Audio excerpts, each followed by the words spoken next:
Hello বন্ধুরা, আমাদের math IQ চ্যানেলে আপনাদের সবাইকে স্বাগতম। আজকে আমরা জানবো রম্বস সম্পর্কে এবং সূত্রগুলি কি কি হয় এবং সমস্ত ধরনের টাইপস এগুলি আমরা নিয়ে আজ আলোচনা করব। ঠিক আছে, তাহলে আমাদের রম্বস দেওয়া রইলো এটা। ঠিক আছে, এটা হলো আমাদের রম্বস। এটাকে আমরা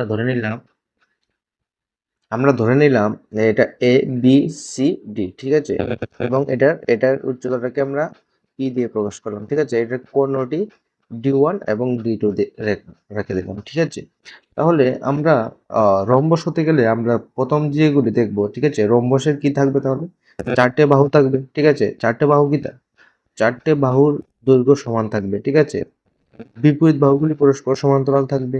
তারপর কি রম্বসের কর্ণ দুটি কি থাকবে? রম্বসের কর্ণ দুটি সমান থাকবে না অসমান থাকবে। ঠিক আছে, এটা তার বৈশিষ্ট্য। ঠিক আছে, আর কর্ণ দুটি সমান্তরালিত করবে। ঠিক আছে, তাহলে আমরা এখান থেকে আমরা আমাদের সূত্রগুলি যদি পাই, তাহলে রম্বসের আমরা কি দেখবো? রম্বসের পরিসীমা সূত্র।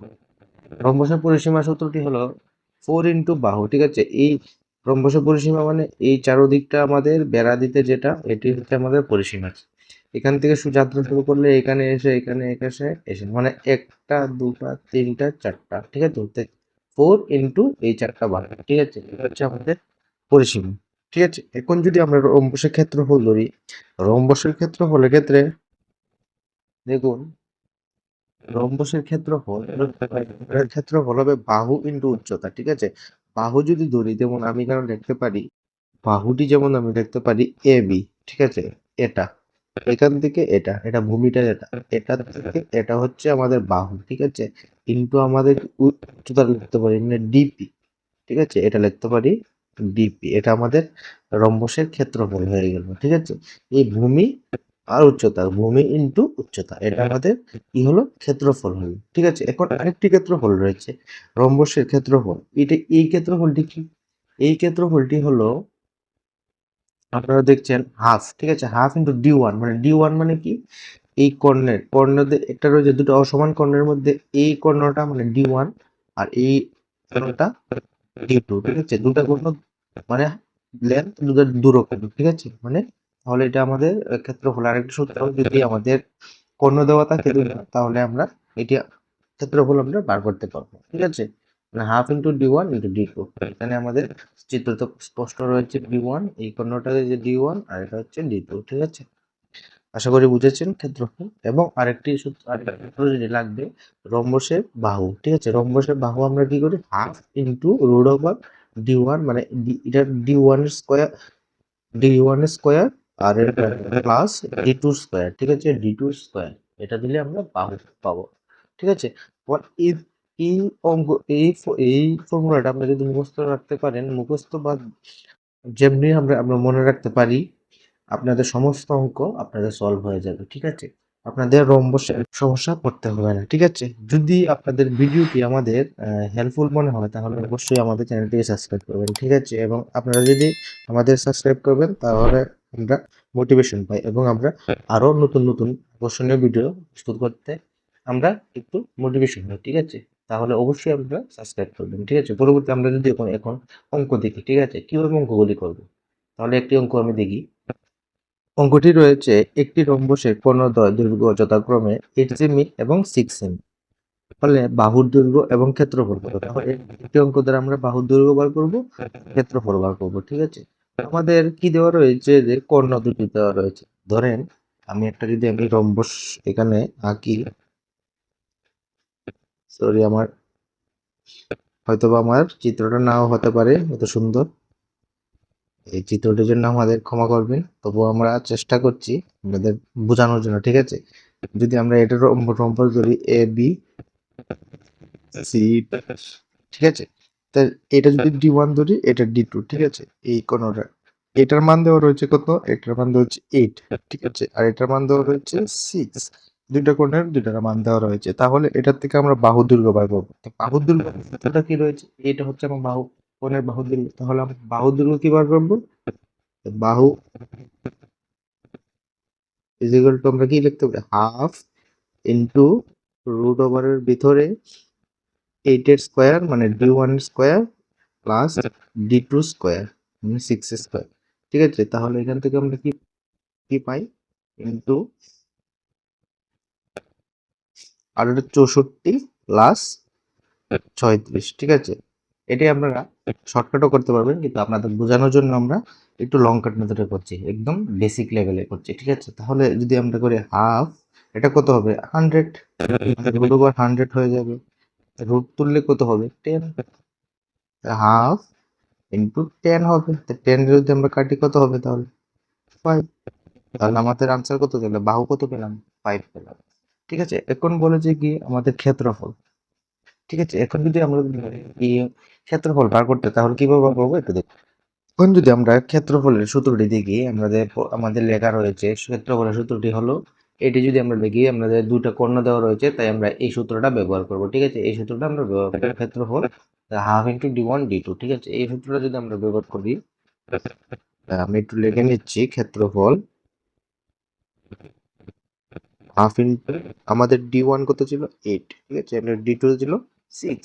তাহলে আমরা এখান থেকে এখানে কেটে নেব, তাহলে 4 চলে আসবে, 4 4 24। আপনাদের হয়তোবা বুঝতে সুবিধা হয়েছে, ঠিক আছে। আপনাদের যদি ভিডিওটি ভালো লাগে, অবশ্যই আমাদের চ্যানেলটিকে সাবস্ক্রাইব করবেন এবং অবশ্যই একটি লাইক করবেন, ঠিক আছে। পরবর্তী অঙ্কটা দেখুন। পরবর্তী অঙ্কটা দেওয়া রয়েছে, পরবর্তী অঙ্কটাতে আমাদের দেওয়া রয়েছে একটি রম্বসের ক্ষেত্রফল 240 বর্গ সেন্টিমিটার এবং একটি কর্ণ 24 মিটার হলে অপর কর্ণের দৈর্ঘ্য, ঠিক আছে। একটি কর্ণ দেওয়া রয়েছে, অপর কর্ণটি আমাদের বার করতে বলেছে, ঠিক আছে। এই ক্ষেত্রে আমাদের কি করতে হবে, আমাদের ক্ষেত্রফল দেওয়া রয়েছে 240, ঠিক আছে। ঠিক আছে বন্ধুরা, তাহলে ক্ষেত্রফল আমরা জানি কি, ক্ষেত্রফলের সূত্র কি এটা রয়েছে, আমরা ক্ষেত্রফল হাফ ইন্টু কি ছিল, হাফ ইন্টু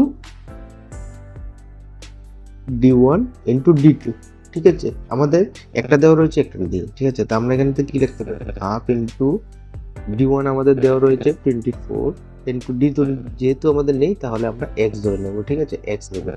তাহলে আমরা যদি এটা কাটি 12 চলে আসবে, তাহলে আমাদের হবে 12, ঠিক আছে, 12। আর এখানে ক্ষেত্রফল কত দেওয়া রয়েছিল, ক্ষেত্রফল আমাদের দেওয়া রয়েছিল 240, সেখানে আমাদের এটা লিখে নেব, ঠিক আছে। তাহলে এটা 12x চলে আসবে আর এটা 240, ঠিক আছে। তাহলে আমরা যদি 12 দিয়ে এটাকে কাটি, তাহলে 2 টাইম দিবে মানে আরেকটা 0 পরে থাকবে, তাহলে x ইকুয়াল টু আমাদের 20 চলে আসবে, ঠিক আছে। x ইকুয়াল টু 20 চলে আসবে, এটাই আমাদের আরেকটি কর্ণের দৈর্ঘ্য, ঠিক আছে। আমাদের আরেকটি কর্ণ পেয়েছি কত, তাহলে 20 সেন্টিমিটার। এইভাবে আমরা অঙ্কগুলি পার করব, ঠিক আছে। এখন যদি আরেকটি অঙ্ক আমরা একটু লক্ষ্য করি, কিভাবে বের করব। একটি রম্বসের কর্ণদ্বয়ের দৈর্ঘ্য 4 সেমি 3 সেমি হলে উচ্চতা কত, ঠিক আছে। দেখো এটাতে কি বলেছে, উচ্চতা বার করতে বলেছে, ঠিক আছে। এই ধরনের অঙ্ক ক্ষেত্রে আমরা কি করব, প্রথমে আমরা ক্ষেত্রফলের সূত্রটা ব্যবহার করবো, এই সূত্রটা ব্যবহার করবো। যদি আমরা এই অঙ্কটার ক্ষেত্রে ক্ষেত্রফলের সূত্রটা ক্ষেত্রে এটা ব্যবহার করি, হাফ ইন্টু কত লিখবো, তাহলে 4 ইন্টু 3, তাহলে এটা যদি আমরা কাটি 2 চলে আসবে, 6। আমরা একটা কি পেলাম, এটা আমাদের ক্ষেত্রফল পেলাম 6, ঠিক আছে। এখন বাহু আমাদের বার করতে হবে, ঠিক আছে।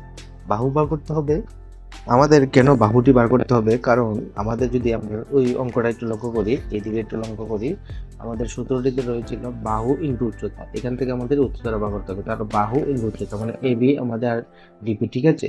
এই এবিটা আমাদের বার করতে হবে। তাহলে এটা অঙ্কর ক্ষেত্রে আমরা কি করব, দেখুন একটু লক্ষ্য করুন। আমরা যদি বাহু বার করতে হয়, বাহু সূত্রটা কি ছিল একটু দেখে নেই। আমাদের বাহু সূত্রটা ছিল বাহু is equal to half into root over d1 square plus d2 square. তাহলে এটাকে আমরা এইভাবে করবো অঙ্কটা, ঠিক আছে। তাহলে বাহু আমরা এখানে লিখতে পারি, বাহু is equal to half into root over d1 square plus d2 square, ঠিক আছে। এক্ষেত্রে আমরা লিখতে পারি হাফ ইন্টু কি লিখতে পারি, কত দেওয়া রয়েছে 4 এর স্কোয়ার প্লাস 3 স্কোয়ার, ঠিক আছে। এখান থেকে আমরা লিখতে পারি 16 প্লাস 9, তাহলে কত চলে আসবে, এটা চলে আসবে হাফ ইন্টু রুট ওভার 25, ঠিক আছে। হাফ ইন্টু রুট ওভার 25 চলে আসবে, এটা যদি যোগ করি, ঠিক আছে, এটা যোগ করলে এটা চলে আসবে। তাহলে এখান থেকে 25 হাফ ইন্টু 25 5 হয়ে যাবে। তাহলে এখান থেকে আমরা কি পাচ্ছি 5/2, এটা আমরা পাচ্ছি বাহু, ঠিক আছে। এখন যদি আমরা উচ্চতা বসিয়ে দিই, আমরা আরেকটি ক্ষেত্রফল ছিল কি, একটু যদি আমরা লক্ষ্য করে আমাদের ক্ষেত্রফল প্রথমটা ছিল ক্ষেত্রফল ইকুয়াল টু বাহু ইনটু উচ্চতা, ঠিক আছে। তাহলে এই ধরনের ক্ষেত্রে আমরা কি লিখবো, বাহু ইনটু উচ্চতা লিখবো। ক্ষেত্রফল যেমন আমরা এখানে লিখলাম ক্ষেত্রফল ইজ ইকুয়াল টু বাহু ইনটু উচ্চতা, ঠিক আছে। তাহলে আমাদের ক্ষেত্রফল পেলাম, প্রথম ক্ষেত্রফলটা একটু দেখুন, কত পেলাম, 6 পেলাম, ঠিক আছে, 6 পেলাম, ঠিক আছে। আরেকটা বাহু পেলাম কত, 5/2, ঠিক আছে। তাহলে আমাদের ক্ষেত্রফল 6, এখানে আমরা 6 বসিয়ে দিলাম, আর বাহু কত পেলাম 5/2। তাহলে ইনটু উচ্চতা আমরা বের করতে বলেছি, তাই x লিখে দিলাম, ঠিক আছে। এখন যদি আমরা এটাকে এই সাইডে নিয়ে আসি, তাহলে কি চলে আসবে, মানে আমাদের এইভাবে চলে আসবে x ইজ ইকুয়াল টু, ঠিক আছে, এটা কি হবে, উল্টে যাবে, উল্টে যাবে মানে এটা 2 উপরে চলে আসবে, নিচে 5 চলে আসবে। তাহলে এটা আমরা x, ঠিক আছে, তাহলে আমরা কি লিখতে পারি, তাহলে আমরা একটু লক্ষ্য করেন, তাহলে আমরা লিখতে পারি x ইজ ইকুয়াল টু 12/5, ঠিক আছে। এটা হবে আমাদের উচ্চতা, ঠিক আছে। আশা করি বুঝেছেন কি করেছি। একটু যদি লক্ষ্য করেন, আমাদের প্রথমে ক্ষেত্রফল বেরোচ্ছে 6, তারপর বাহু বের করেছি, বাহু বের করেছে 5/2 এসেছে, তারপর আমাদের এই সূত্রতে অ্যাপ্লাই করেছি, আমাদের আনসার চলে আসে, ঠিক আছে। আশা করি বুঝেছেন ভিডিওটি। আর যদি আপনাদের ভিডিওটি ভালো লাগে, অবশ্যই চ্যানেলটিকে সাবস্ক্রাইব করবেন, এবং আরো আমরা নতুন নতুন ভিডিও নিয়ে আসবো, ঠিক আছে। তাহলে আজকে এই পর্যন্তই থাক, আমাদের পরবর্তী অঙ্কতে আমরা আরো বসের অঙ্কগুলি দেখবো, ঠিক আছে। সবাইকে অসংখ্য ধন্যবাদ।